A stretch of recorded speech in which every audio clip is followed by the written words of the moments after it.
Didim Altınkum'da denize sıfır bir ev sahibi olmak ister misiniz? Didim Altınkum Mahallesi Gaye 2 sitesinde denize sıfır konumda 245 metrekare resmi arsa payına sahip tek katlı bir evimizi incelemeye geldik. Evimizin fiyatı 13 milyon TL. 13 milyon TL'den ciddi alıcılarla güzel bir pazarlığımız olur.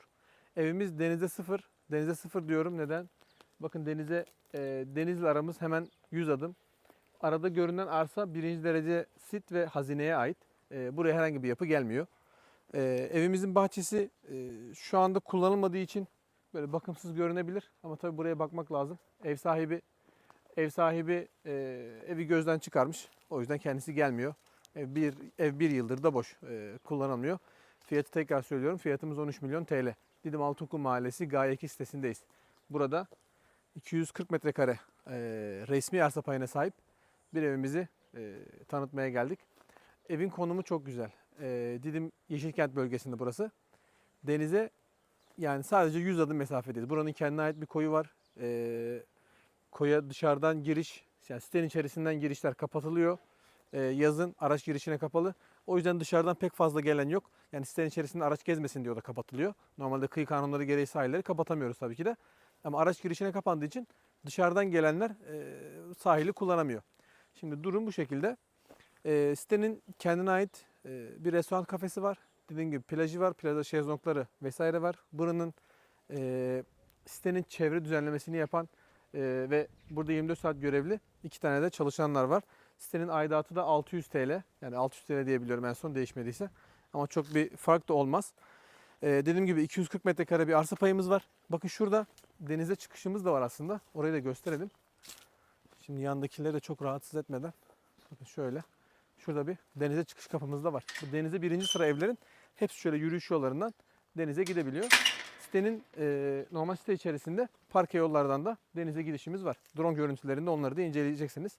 Ben drone görüntülerini de ekleyeceğim videonun arasına. Oradan da izlersiniz. Bakın bahçemizde çeşitli meyve ağaçları var. İşte burada bir yabani ot türemiş. Onu kaldırmamışlar. Bahçemizde işte çeşitli meyve ağaçlarımız var. İşte güller var. Şurada uzayan asma tarzı. Asma değil ama böyle uzayan, işte uzayınca etrafa bir gölgelik yapan bir çiçek var. Adını bilmiyorum ne olduğunu. Evimizin veranda kısmı da bu şekilde. Bakın burası eski bir yapı. Yani eski bir yapı. Burası 240 metrekare arsa payına sahip bir ev. Evimiz 2+1 açık mutfak. 2+1 açık mutfak evimiz. Geniş bir verandası var. Evin her tarafı veranda. Bunlar resmi. Yani bu veranda kısımları resmiyette de var. Yani bu duvarlar istenirse ev büyütülüp, mesela yan tarafımız büyütmüş, bu taraf büyütmüş. Evimiz istenirse büyütülüp 3+1 ayrı mutfakta olabilir. Başka biri mi geliyor?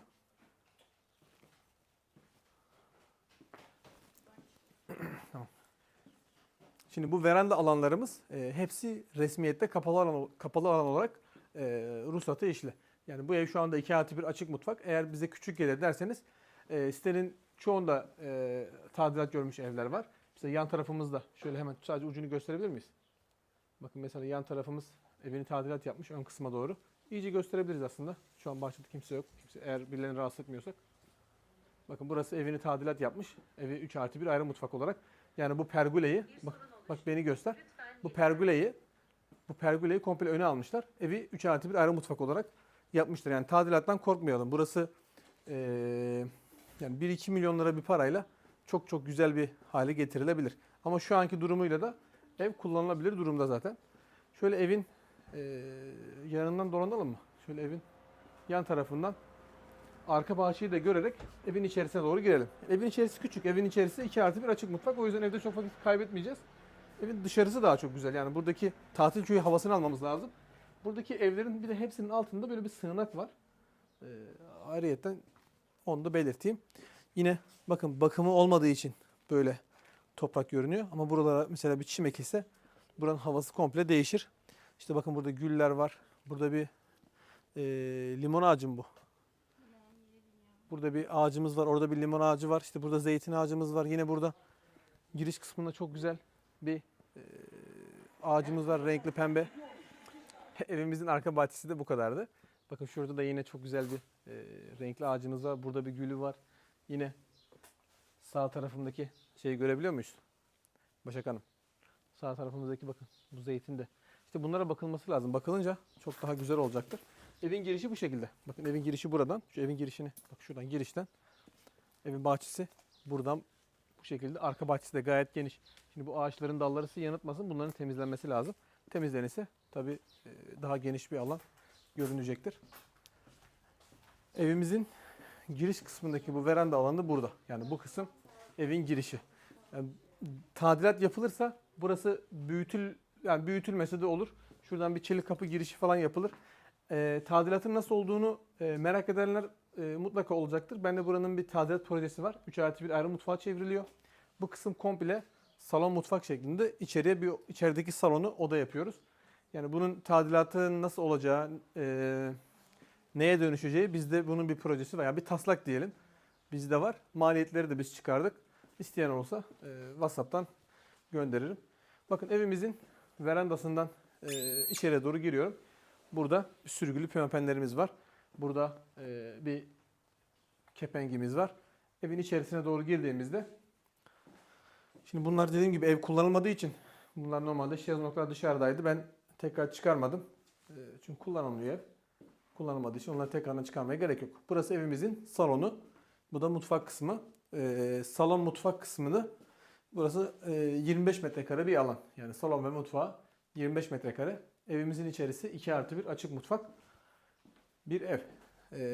Didim Altınkum'da Gaye sitesindeyiz. Fiyatımız 13 milyon TL. 13 milyondan bir pazarlığımız da var. Bakın burada da bir yatak odamız var. İçerisindeki eşyalar eski. Onlar sizi yanıltmasın. Yani içerisindeki eşyalar değiştirilebilir. Bakın burada bir dolabı var. Dolap epeyce büyük. Derin de bir dolap.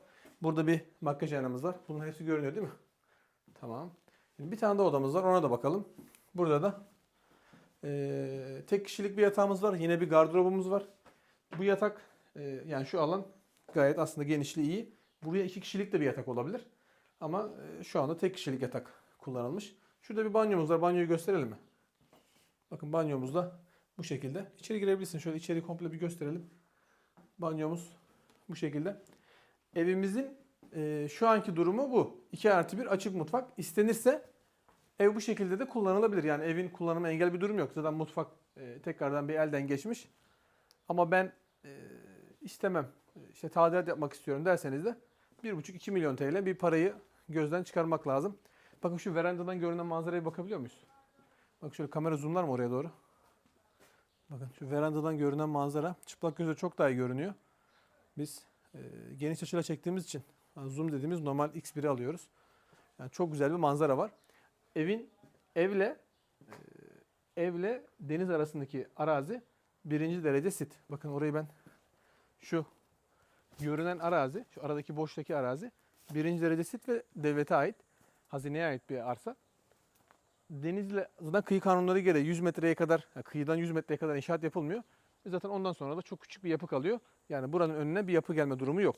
Yine gerekli araştırmaları eğer bu evle ilgili bir niyetiniz olursa birlikte yaparız. Şimdi bu evin bir de çatısı var. Yani evin üstüne doğru bir çıkalım. Orada da çok güzel bir manzara var.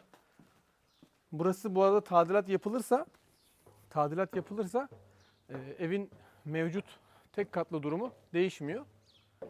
Evin tek katlı durumu değişmiyor. Yani yine olduğu gibi tek katla tadilat yapıyoruz. Onu da belirteyim, yanlış anlaşılma olmasın. Yani üzerine kat vesaire çıkamıyoruz. Hani buranın üzerine bir işte pergola yapayım derseniz de olmaz. Çünkü denize sıfır bir yerdeyiz. Denize sıfır bir yerde kat çıkma durumu maalesef yok. Olmaması daha iyi. Yani böyle tek katlı evler burada yazlık havasında çok çok güzel olmuş. Manzara görünüyor mu? Bakın manzara çok güzel görünüyor. Bir de biz akşam saatinde geldik buraya. İyice hani deniz parıldamasın, denizden net bir şekilde gösterelim dedik. Drone görüntülerinde size etrafı da detaylı bir şekilde göstereceğim. Yani şöyle sitenin etrafında bir gösterelim. Sitenin içerisine doğru da kamerayı bir çevirelim. Şimdi ben de şöyle bir gideyim. Akşam güneş de çok fazla. Şöyle bakın sitede şöyle şu tarafa doğru gösterir misin Başak? Bakın sitenin içerisi komple bu şekilde tek katlı evlerle. Burası hemen yan tarafımız. Yani şöyle kameranın sol tarafındaki evler Yeşilkent sitesine. Bizim bulunduğumuz bölüm Gaye 2 sitesi. Gaye 2 sitesinde denize sıfır konumda, yani denize 1. parsel. Şimdi denize sıfırı çok eleştirenler olacaktır. Denize 100 adım mesafede diyorum. Denize 100 adım mesafede tek katlı 2+1 açık mutfak bir evin tanıtımını yaptık. Burası 240 metrekare arsa üzerine kurulu. Fiyatımız 13 milyon TL'ydi. Bu fiyattan ciddi alıcılarla gelip burayı gördükten sonra bir pazarlığı olacaktır mutlaka. Mal sahibi dediğim gibi malını gözden çıkardı. Gözden çıkardı demek malı yok pahasına verecek değildir. Bir pazarlığı olur. Durum bu şekildeydi. Kanalımıza hala abone olmadıysanız abone olup bildirimleri açmayı unutmayın. Bu evle ilgili de beğendiğiniz ya da beğenmediğiniz kısımları yorumlara belirtirseniz memnun olurum. Bir dahaki turda görüşmek üzere. Kendinize iyi bakın.